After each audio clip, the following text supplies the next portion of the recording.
Bonjour. Vous êtes député écologiste de Seine-Saint-Denis. Vous connaissez Christelle Bertrand, qui représente la Dépêche du Midi. Elle va vous cuisiner avec moi pendant 20 minutes. Merci à tous les deux d'être là. La cuisine du Midi. On va commencer avec cette interview accordée par Emmanuel Macron à la presse régionale. Le chef de l'État annonce qu'il réunira dans les jours qui viennent les groupes parlementaires et les partis pour faire le point sur la situation en Ukraine. Question très simple, qu'est-ce que vous en attendez ?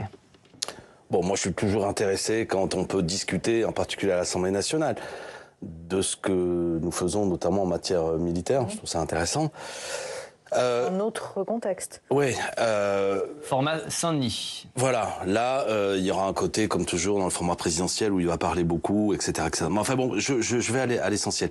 Il y a une situation nouvelle au niveau mondial qui s'ouvre avec l'arrivée de Donald Trump, dont on voit qu'il est très interventionniste. Avec en plus des éléments qui me préoccupent beaucoup quand je vois son vice-président qui vient en Europe, y compris participer à une forme de soutien dans les élections qui ont lieu en Allemagne, etc. Bon, ils veulent redessiner ou participer à redessiner un nouvel ordre mondial. À titre personnel, je combats totalement, d'inspiration de mon point de vue d'extrême droite. Bon, et dans le dossier ukrainien, on voit comment Donald Trump intervient. Alors, pour y avoir une dimension, moi je souhaite que le conflit s'arrête et si des solutions peuvent être trouvées, tant mieux, parce que ça n'a que trop duré.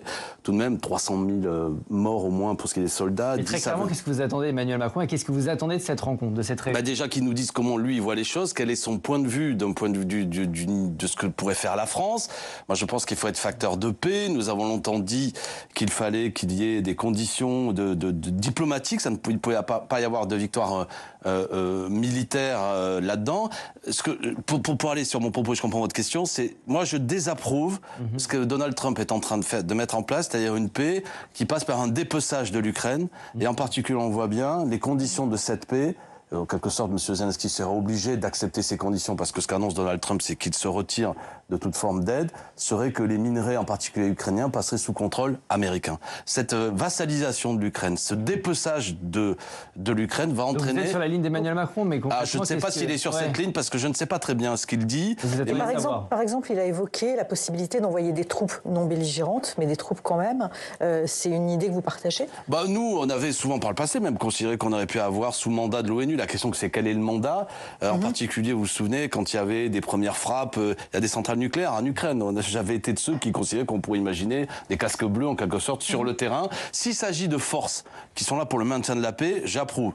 J'ai jamais participé au délire consistant à dire qu'il fallait que l'armée française aille sur place pour participer à envenimer le conflit. Voilà. Pour maintenir la paix éventuelle, oui. Oui, il faut maintenir la paix. Après, ça pose d'autres questions. Ouais. On ne pourra pas les développer maintenant, mais notre adhésion à l'OTAN, moi j'ai toujours considéré qu'il ne fallait plus participer à l'OTAN. Parce que Emmanuel Macron dit l'OTAN aujourd'hui reste indispensable. Vous n'êtes pas d'accord avec ça ? On a un problème, c'est que l'OTAN c'est une alliance militaire sous domination américaine. Il faut se parler clairement. La France a toujours eu par le passé, c'est ce qui faisait sa spécificité, une forme de distance avec l'OTAN. Désormais, on participe même au commandement intégré. Vous sortez de l'OTAN ? Oui, je pense qu'il faut avoir une diplomatie et en particulier une capacité souveraine d'autonomie, de défense militaire qui passe pas par une alliance avec les États-Unis d'Amérique, en particulier quand ils sont, on voit bien, sous la conduite de M. Trump. Mais pas seulement, parce que l'alliance de l'OTAN, ça veut dire acheter du matériel américain, ça veut dire toute une série de choses et ça veut dire se soumettre souvent à la diplomatie aujourd'hui très agressive des États-Unis. On va passer à l'affaire Bétharram. François Bayrou a de nouveau été interrogé hier des questions d'actualité à l'Assemblée nationale. Il a répété qu'il n'était jamais intervenu dans le dossier. Affaire classée, on passe à autre chose ? Non. Je vais essayer d'avoir des propos mesurés parce que je pense que c'est grave que, étonnamment, M. Bayrou a pris la parole sur ce dossier alors qu'il n'était pas obligé. Il y a un usage à l'Assemblée nationale que le Premier ministre répond à des présidents de groupe. Là, il est intervenu même quand c'était un député insoumis qui n'était pas président de groupe. Et il a tenu des propos qui sont régulièrement démentis par la presse. Alors au bout d'un moment, il y a un moment de vérité qui est que, je vais aller simplement parce que je pense que ceux qui nous écoutent ont suivi. Il y a un juge qui dit que M. Bayrou est venu dans son bureau pour s'enquérir de la situation. Hier, François Bayrou a dit... C'était à titre amical. Pardon ? Lui dit c'était à titre amical. On est voisins, on s'est croisés. Ouais. Ça n'est pas ce que dit le juge. J'aimerais savoir. Parce que c'est pas la même chose. En gros, on promenait notre chien, on est du même village, on a bavardé, tout en nous disant après de manière embrouillée que par définition un juge n'a pas à donner des éléments, mais que quand même, parce qu'ils sont voisins, ils en ont. Bon, ça c'est une chose. Ensuite, il y a un gendarme qui nous dit aussi qu'une fois, il y a une situation où le magistrat a dit attendez, il y a une intervention. François Bayrou dément tout ça. Moi, je pars pas du principe que Bayrou, je ne pars pas du principe que Bayrou ment, mais j'observe que devant la représentation nationale, il nous dit des choses qui sont démenties par la presse. Ensuite, il y a une légèreté générale sur ce dossier, dont François Bayrou n'est pas le seul responsable, qui est qu'on s'aperçoit qu'il existe des institutions privées catholiques, où il y a un entre-soi de notabilité sans aucun doute. L'établissement où on met notamment des fils de bonne famille, mais pas seulement, où c'est sévère, et on s'aperçoit que pendant des décennies, il y avait un système absolument abject, moyenâgeux concernant les enfants, de violence physique, d'agression sexuelle, et que manifestement, alors que moi j'ai des amis qui habitent à Pau, ça se sait que ça se passait pas bien, il y a eu une espèce d'omerta, et on a encore ce matin un témoignage de l'inspecteur qui a fait un rapport en 96, et c'est affligeant son témoignage, tellement le rapport a été léger, l'enquête. François Bayrou affirme que le gouvernement socialiste au pouvoir entre 1997 et 2002 avait été mis au courant. Est-ce que vous demandez des comptes aux socialistes? Ah mais... Quand je vous laisse, après je suis un membre de la commission éducation et culture à l'Assemblée, on va discuter de l'ouverture d'une commission d'enquête. J'y suis favorable. Est-ce que ça va être retenu? Ça, les députés le décideront. Je suis favorable à ce qu'on fasse la clarté là-dessus. J'ai trouvé mesquin hier que François Bayrou dit il n'y a pas que moi. Enfin, ne politisons pas le dossier. Voilà pourquoi je vous explique en gros. C'est intéressant, ça permet de faire de la lumière dessus. Mais moi, je n'ai peur de. Je pense que qu'est-ce que c'est qu'on veut là-dedans? Il ne faut pas être politicien et petit. Il est hors de question que des gamins se fassent violenter et se fassent agresser sexuellement et que ça dure. Ce qui m'intéresse, c'est que ça ne se reproduise pas. Et ce qui m'intéresse, c'est de savoir quelle est la chaîne de responsabilité. Je suis prêt à croire, et je le déclare ce matin, que sans aucun doute, François Bayrou n'est évidemment pas le seul responsable de la situation. Donc, audition de Ségolène Royal, Elisabeth Guigou. On verra, oui, des différents responsables, qu'est-ce qui s'est passé, quelle est la chaîne de responsabilité, etc. Lionel Jospin. Enfin, je veux dire, je vais pas vous faire la liste de tous ceux dont ça a un intérêt, mais revenons quand même. Pourquoi on parle de M. Bayrou? Parce qu'il était le député du coin, le maire de Pau, le président du conseil général, et qui semble, malgré tout, selon ce qu'on nous dit la presse, c'est que des courriers de certains parents d'élèves lui ont été envoyés, et que M. Bayrou, en plus, son épouse faisait catéchèse, je crois, dans cette institution, il y a mis ses enfants. Bref, il y a quand même, je ne veux pas l'accabler, dire qu'il est le seul responsable, mais on a du mal à croire qu'il puisse dire devant la représentation nationale « je n'étais au courant de rien ». C'est pourquoi moi je dis que s'il a menti devant la représentation nationale, d'un seul coup, cette défense trouble amène... On ne va pas jouer avec ça. S'il a menti et s'il s'avère... S'il a menti, il doit démissionner. Ah oui, clairement. Et si c'est une simple maladresse de communication... On parle du fait que des enfants ont été agressés sexuellement. Là, on parle de choses sérieuses. On parle de 112 plaintes. S'il s'avère, mais là, je veux dire, l'issue va être rude par rapport à ça. Soit, effectivement, il y a une situation où il ne savait pas bien, mais on a du mal à le croire. Mais s'il s'avère qu'il savait qu'il y a eu des agressions sexuelles dans cet établissement et qu'il n'a pas fait en sorte que ça cesse et que cet établissement ferme, oui, là, il y a une absence d'empathie, de responsabilité face à ce qui est quand même le plus abject. C'est-à-dire que, je répète, excusez-moi, mais il y a eu une commission d'enquête déjà sur les institutions, un rapport sur les institutions privées qui n'a rien relevé par rapport à cette institution-là. De quoi parlez-vous, du rapport de l'inspecteur général? Non, pardon, du rapport qui a été fait par 2 députés, une commission, une enquête qui a été faite par 2 députés il y a 1 an à peu près, sur les institutions privées et qui ne relève rien par rapport à cette institution. Est-ce qu'elle a été faite de manière partielle? Je ne peux pas en juger, il est de qui, là, vous m'interrogez sur... Christopher Weisberg et je ne sais plus qui, je crois que c'est Paul Vanier pour la France. Oui, Paul Vanier. On verra si cet établissement a été examiné. Là, j'en sais rien. Connaissant notamment Paul Vanier, qui est assez, comment dirais-je, rude avec l'enseignement privé, à juste raison d'ailleurs. Je n'ose pas croire que le travail a été mal fait, mais peut-être qu'ils n'ont pas pu visiter tout. Je n'en sais rien. Ce que j'ai entendu, par contre, juste avant de venir sur une radio publique, c'est que c'est un homme âgé aujourd'hui, l'inspecteur régional d'académie qui est venu inspecter l'établissement en 1996, nous raconte qu'en vérité, il venait de Bordeaux, ça a duré une seule journée, il avait été alerté par une enseignante qui n'était pas là parce qu'elle s'était faite casser le nez, une bousculade avec des élèves, qu'il a même pas pris soin, elle, d'aller la voir, et qu'il en est resté au fait qu'il y avait eu quelques gifles. Restons-en là. Les quelques gifles, c'est qu'un gamin s'était fait percer le tympan par les coups d'un surveillant. Enfin, il y a une forme de légèreté sur tout ça, et il ne s'est pas intéressé aux agressions sexuelles parce qu'il n'en a pas entendu parler. La commission d'enquête, si elle venait à être créée, vous allez auditionner Jean-Luc Mélenchon, ministre de la Formation professionnelle entre 2000 et 2002 ? Écoutez, je vois, il y a une part polémique là-dedans.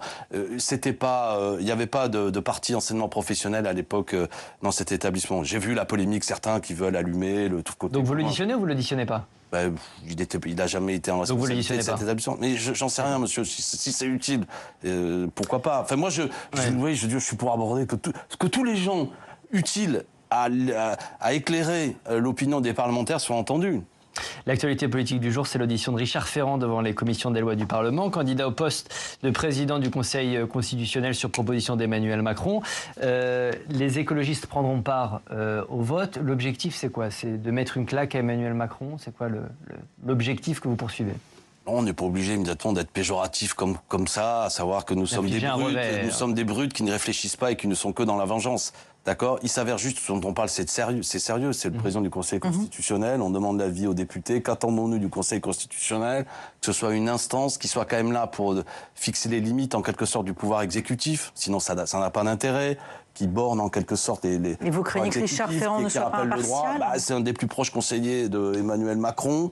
Voilà, c'est directement mettre le Conseil constitutionnel sous la tutelle de l'entourage direct du président de la République, qui est encore en activité pendant 2 ans, donc il peut être amené à avoir peut-être besoin du Conseil constitutionnel. Richard Ferrand, moi j'ai rien contre lui, en plus il était plutôt rond comme personnage quand il était président. Enfin c'est un homme qui a dit, on pourrait voir et imaginer que si le président de la République démissionnait, il pourrait peut-être se représenter un 3e mandat. C'est ça votre crainte que... Notamment, c'est un personnage qui dit des choses comme ça. Trafic de règles électorales pour que Emmanuel Macron puisse se représenter. Pour être clair, vous craignez qu'il ouvre la porte à un 3e mandat d'Emmanuel Macron? Je prends notamment ces dernières déclarations de choses qui pourraient l'amener. C'est ce que je veux dire, normalement, même si tout ça est un peu symbolique, quand même, il y a déjà eu au Conseil constitutionnel des gens qui ont eu des responsabilités politiques. Et moi, je suis pas pour le Conseil constitutionnel des juges, froids, détachés de tout. Ça me dérange pas qu'il y ait des gens qui exerçaient des responsabilités politiques. Mais jusqu'à présent, c'était des gens un peu, comment dirais-je, en fin de parcours, qui n'était pas un actif, qui avait eu un passé glorieux, si je puis me permettre. Et puis comme Laurent Fabius, on peut plus considérer que... Oui. Voilà. Bon, là, Richard Ferrand est un homme qui est proche, très proche du président de la République, et le président de la République est encore là jusqu'en 2027. Bon, mais pourquoi vous n'attendez pas les auditions pour vous prononcer? Mais ce que je dis déjà, je le sais. Et si vous donne des garanties qu'il sera impartial lors de cette audition, si vous dites je serai impartial, je ne prendrai pas mes ordres à l'Élysée. Non mais le problème, on va l'auditionner, rassurez-vous. Enfin, je connais Richard Ferrand. Je ne vais pas lui manquer de respect. Je sais qui est Richard Ferrand, j'ai beaucoup discuté avec lui. Et vous n'avez pas confiance? Mais c'est pas... Non, j'ai totalement confiance dans le fait qu'il est un proche d'Emmanuel Macron. D'accord. Ouais, je veux dire, je le juge pour ce qu'il est. Et parce que je le prends au sérieux, parce que je sais qui c'est. Je sais que c'est un homme qui est un stratège, un proche d'Emmanuel Macron, qui le conseille sur toute une série de choses, qui réfléchit à comment le pouvoir macroniste continue à garder la main. Voilà. Et je pense pas... Et pour terminer... Par ailleurs, moi, je pourrais dire qu'il y a une aubaine là-dedans. Je suis pour une 6e République. Je pense que nos institutions sont à bout de souffle, qu'il y a un rejet et un doute dans la population qui s'installe là-dessus. Franchement, c'est un mauvais service à rendre au Conseil constitutionnel que de mettre un personnage qui apparaît comme aussi, comment dirais-je, à la manœuvre politique. Bon, ça affaiblit l'ensemble. Je répète, moi, je peux en faire une opportunité, je le souhaite. Ouais. J'ai d'ailleurs fait un appel avec mes amis pour une assemblée constituante. Je pense que le temps est venu de passer à des institutions plus démocratiques, moins présidentialistes. Dans réformer le mode de nomination au sein du Conseil constitutionnel. Mais pas seulement, l'ensemble de nos institutions. En finir avec le présidentialisme, la concentration de pouvoir sur un homme, donner des pouvoirs nouveaux aux citoyens, des pouvoirs d'intervention et de contrôle. C'est ça qui est intéressant. L'affaire Ferrand n'est qu'un révélateur du caractère décomposé de nos institutions, de plus en plus rejetées par les gens. On va parler de la niche parlementaire de votre groupe. Plusieurs textes seront discutés demain jeudi. Vous demandez notamment l'instauration d'un impôt plancher de 2% sur le patrimoine des ultra-riches. Ils ne sont pas déjà suffisamment taxés ? Non, justement, c'est ce qu'on appelle la taxe Zucman, du nom de l'économiste Gabriel Zucman, qui fait cette proposition après avoir étudié, qui dit en France, nous parlons des ultra-riches, je vais être clair, de 4000 personnes, 0,01%, ceux qui ont un patrimoine supérieur à 100 millions d'euros. Et le calcul que fait M. Zucman, qui est un homme sérieux, est de considérer que par toute une série d'astuces, je ne vais pas les détailler, en vérité, ils ne payent pas d'impôt sur le revenu et ils sont encore moins imposés que la classe moyenne ou les milieux populaires. Et il dit, on va calculer sur l'ensemble de leur patrimoine, et si on veille à ce qu'ils soient taxés à hauteur de 2%, c'est pas cumulatif d'ailleurs s'ils payent déjà des impôts, c'est uniquement à 2%, nous pouvons alors ramener dans les caisses publiques, le problème c'est pas de punir les gens, mais c'est aider les recettes publiques, 15 à 25 milliards d'euros de recettes. Cela vaut le coup et le débat va avoir lieu. Charles de Courson, on parle de fiscalité confiscatoire. C'est quoi votre réponse ? Qu'il a tort, c'est pas du tout confiscatoire, c'est pas parce que 2% du patrimoine des gens les plus riches venait à revenir dans les caisses de l'État, que c'est confiscatoire. Quand on vous prend 2%, si vous avez dans la poche 100 € et que je vous en prends 2, je ne vous ai rien confisqué. Donc on peut faire une enflure, et Charles Amédée de Courson est un homme intelligent de propos, c'est un débat public. Oui. Quel que soit ce que pense Charles de Courson, moi je m'adresse à l'ensemble des Français. Je leur dis, est-ce que vous trouvez normal que vous, que le boulanger du coin, que même le petit apprenti dernièrement, doit être taxé à hauteur de 2% pour ramener, je ne sais plus combien, 350 millions, ce qui est dans le budget. Mais est-ce que vous trouvez normal que les 4000 personnes les plus riches qui ont vu leur fortune doubler depuis 20 ans ne soient même pas taxés à hauteur de 2%? Ce qui est intéressant, c'est que le gouvernement va un peu dans votre sens. Le gouvernement dit une taxe sur les ultra-riches, why not, pourquoi pas. Et lui, il dit plutôt impôt plancher à 0,5%. Petit bras? Oui, puis je veux dire, il ne veut pas, le gouvernement, aller sur le terrain du patrimoine, ça reste sur le revenu, et on en vient en fait à ce que c'est du sabre de bois. Soit on discute sérieusement de la chose, pas pour faire... Le gouvernement, il veut faire de l'affichage, pour dire, Monsieur Corbière, moi aussi, vous inquiétez pas, je vais m'en prendre aux plus riches, mais il ne fait rien pour ça. Moi, mon problème, c'est pas de punir les riches en soi, mais de considérer qu'ils doivent concrètement, matériellement, participer à l'effort national. Je leur demande pas des choses incroyables, on pourrait même monter à 3%, 5%, 2%. Mais j'observe, c'est intéressant le débat. D'un seul coup, toute une série de gens qui se mettent à hurler, à couiner, ne touchez pas aux plus riches, à nous dire qu'ils vont partir, ce qui est faux. Aucune étude ne démontre ça. Quand il y avait l'ISF, c'est pas vrai que les gens partaient, d'accord? Et ce que nous dit Zuckman là aussi, c'est que quand même ces gens quittaient, les 4000 plus riches, quittaient et arrêtaient de payer des impôts en France, ça représenterait seulement 0,03% du PIB en moins. Actuellement, ce qu'ils payent n'est pas grand-chose. Voilà. Et je vois pas pour quelle raison vous, le boulanger, le chômeur, l'apprenti doit payer plus, mais les ultra-riches, non. Avouez que c'est scandaleux. Et ça touche une question morale. Christelle. Oui, un mot de Jean-Luc Mélenchon qui a accordé ce week-end une interview à la Tribune. Il dit qu'il souhaite, qu'il appelle les Insoumis à arrêter une relation toxique avec le Parti socialiste. Moi, j'ai envie d'avoir votre analyse. Qui sont les plus toxiques, les Insoumis ou les socialistes dans le nouveau Front populaire? Alors vous savez que moi j'ai un statut particulier, j'ai été 25 ans proche de Jean-Luc Mélenchon, exclu, j'ai fondé un mouvement qui s'appelle l'Après avec Clémentine Autain, d'autres. Je suis un unitaire aujourd'hui. Qu'est-ce que je suis en train de dire? Que notamment, ça fait 2 fois, 2017-2022, que Marine Le Pen est au second tour, que l'extrême droite progresse, que le macronisme, la droite se décompose. Il y a une possibilité de victoire de l'extrême droite. Je suis un homme de gauche et un écologiste et je dis qu'il faut maintenir la stratégie du nouveau Front populaire. Ce que je veux vous dire, c'est que quel que soit le ton là, qui est donné actuellement, il y a 2 actuellement personnages qui sont nocifs. François Hollande qui nous dit « je suis de retour, de toute manière, il faudra qu'il y ait plusieurs candidats de la gauche, un candidat unique du NFP, c'est impossible, et il faut qu'il y ait en quelque sorte la droite du PS qui est son candidat, un retour au hollandisme ». Mauvais. Jean-Luc Mélenchon de l'autre côté qui nous dit les socialistes sont des traîtres, relations toxiques, plus jamais, d'ailleurs même je regrette de m'être uni avec eux, ne comprenant pas que heureusement que le nouveau Front populaire a eu lieu parce que cela a permis que cette alliance rassemble 9,7 millions de voix et que nous arrivions en tête aux élections législatives. Les 2 lignes politiques, Hollande, Mélenchon actuellement, sont des lignes de défaite. Moi je veux gagner. Alors quel que soit ce qu'ils raconteront, là, ces personnages qui maintenant occupent un peu l'espace de la gauche mais devraient laisser une nouvelle génération, si je puis dire, se rassembler. C'est pas simple parce que j'ai un désaccord après politique avec les socialistes, ils n'ont pas voté la censure. Il y a un problème. Mais on n'est pas obligé de s'insulter comme je le vois à l'heure actuelle. Ne pas voter la censure ne vaut pas exclusion du nouveau Front populaire. C'est un désaccord stratégique dont il faut discuter, mais il faut rester sur un programme ce que j'appelle de rupture avec le passé, de rupture avec l'ordre actuel, qui est en gros le programme du nouveau Front populaire.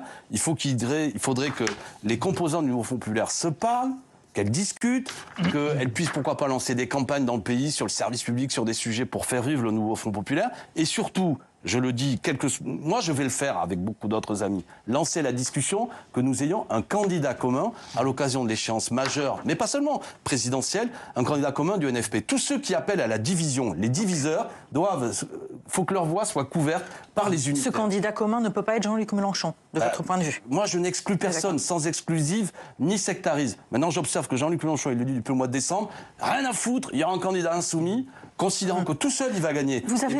Vous avez semblé soutenir François Ruffin. Est-ce que ce serait le bon candidat pour représenter Moi, j'ai des amis. unie. François Ruffin en est un au premier chef. D'autres personnes dont je me sens proche. Je pense à Clémentine Autain. Il y a aussi après beaucoup d'autres personnalités. Lucie Casté. Il y a des gens... Enfin, je veux dire, il y a des gens qui pourraient faire le job de mon point de vue. Il faudrait aussi qu'il y ait un processus unitaire qui les aide.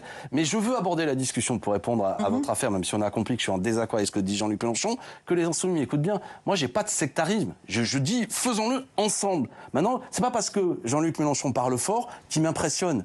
C'est pas parce qu'il dit il y aura la division que moi je vais dire de ce coup je fais plus rien. Je vais me battre pour l'unité. Je vais me battre pour l'unité. Et je dis aux Insoumis, et pourquoi pas même à travers les Insoumis, à Jean-Luc Mélenchon, arrête de diviser en permanence. Tu n'as pas compris que la période n'est pas... Moi, j'ai fondé la France Insoumise avec lui. On n'est plus en 2016. Marine Le Pen est à plus 30%. Je ne veux pas de la victoire de Le Pen. Je m'en fous de savoir le score que fera Jean-Luc Mélenchon s'il y va tout seul à la prochaine élection présidentielle, tout seul. La question, c'est comment on gagne. C'est pas est-ce qu'il fait 15%, est-ce qu'il reste chef de la gauche en ruine. C'est comment on gagne. Donc c'est un sujet de fond. Quelques petites dernières questions, Alexis Corbière. Sur le Proche-Orient, l'accord de cessez-le-feu se poursuit envers et malgré tout. Le Hamas a annoncé que parmi les corps qui doivent être rendus à Israël ce jeudi figuraient les membres de la famille Bibas et notamment le petit bébé, Kfir, 2 ans. Le père avait été libéré la semaine dernière. Est-ce qu'ils ont été lâchés par nous, Européens? Est-ce qu'ils ont été lâchés par la France? C'est une horreur. De toute façon, la prise d'otage était une technique horrible, détestable. Les otages auraient dû être libérés plus tôt. Et le Hamas porte une responsabilité abjecte dans tout ça. Et on voit bien que c'est l'horreur après qui a frappé toute la région, les bombardements du gouvernement Netanyahou, plus de 40 000 personnes qui sont mortes, la moitié, nous dit-on, quasiment qui sont des enfants. C'est l'horreur, voilà. Et voilà, à ce moment-là, vous m'interrogez sur la famille Bibas. On a une pensée pour cette famille. C'est terrible, j'imagine, la situation de détresse. Bon, comment il faut avancer vers la paix. Voilà. J'espère que toute cette violence, tous ces morts ne fabriquent pas des décennies de haine et d'affrontement pour le futur. Je sais que ça peut sembler un peu dérisoire à l'heure actuelle, mais malgré tout, cette abjection auquel on assiste, il faudra travailler à la paix. Le dernier Français retenu en otage par le Hamas, Ouad Yahalomi, ne fait pas partie des otages qui seront remis à Israël. Il est manifestement mort, encore une fois. Est-ce que la France a été au rendez-vous pour lui? Est-ce qu'on a fait suffisamment pour obtenir la libération du dernier Français en otage du Hamas? Mais bon, je pense que la France, elle fait plus grand-chose sur le plan diplomatique, mais la stratégie de Benjamin Netanyahou de bombarder n'a pas créé les conditions que les otages soient rapidement libérés. Voilà, enfin, à mon avis. C'est la faute du gouvernement israélien? Non, on va te dire c'est la faute. Je sais bien que le 7 octobre, ce qui a eu lieu est une horreur. Et le choix de la violence et des massacres de populations civiles de la part du Hamas est quelque chose de détestable que j'ai condamné. Maintenant, on a... et je sais que c'est l'objet, notamment tous les vendredis, de nombreuses manifestations en Israël, de gens de la population israélienne qui considèrent que toutes les conditions n'ont pas été réunies pour faciliter, y serions-nous arrivés, je ne sais pas, la libération des otages. Merci Alexis Corbière.